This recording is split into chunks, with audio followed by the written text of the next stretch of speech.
Well, ladies and gentlemen, when we are involved into the work of research, especially when we have to go for the retail audit, when we have to conduct focus groups, when we have to go for interviews, when we have to talk to our consumers, when we have to talk to opinion leaders, when we have to go and conduct a research on the sample of shoppers and the trade, or from the employees for the net promoter score, whatever the context is, always remember there are few handy guidelines that we need to consider. Either you are a scholar, or you are a professional, or you are into academia, or you're into research. Even if you're going for a retail audit or a market survey or conducting any interview, there are few few actions that we need to consider.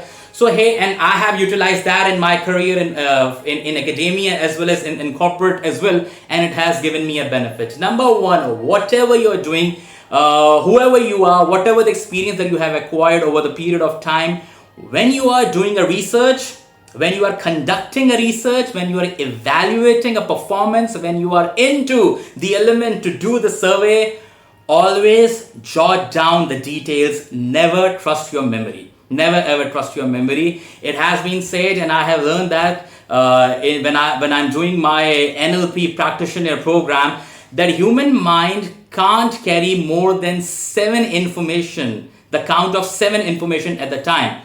What's wrong with the 8th, 9th, 10? If you have more information, it means that you were only going to have and only going to carry the 7 for a moment, and maybe in a longer run that information will going to be evanescent. So always jot down the information, jot down the detail, jot down the insights.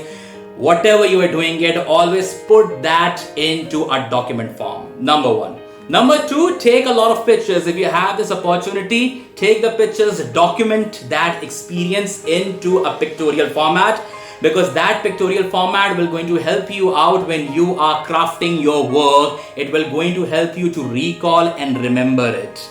Another one is that ask the right questions, which is a predominantly most important.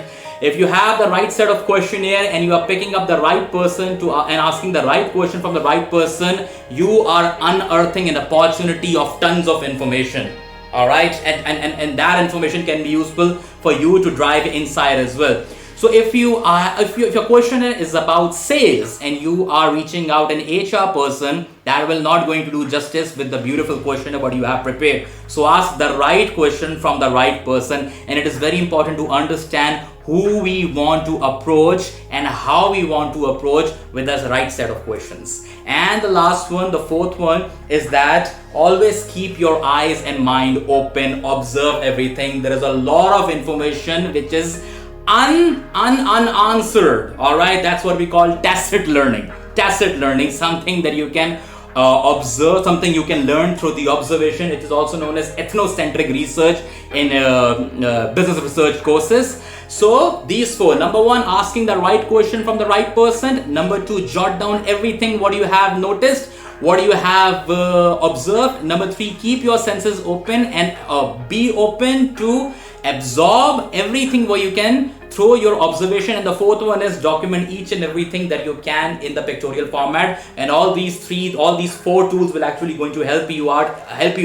in creating convenience in your research, in convenience in your surveys.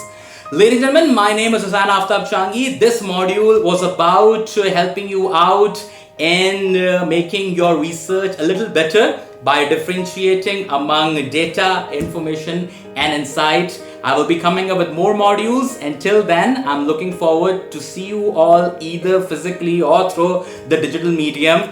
And have a great day, night, evening, afternoon, or at whatever time you are observing this video. Take care. Goodbye.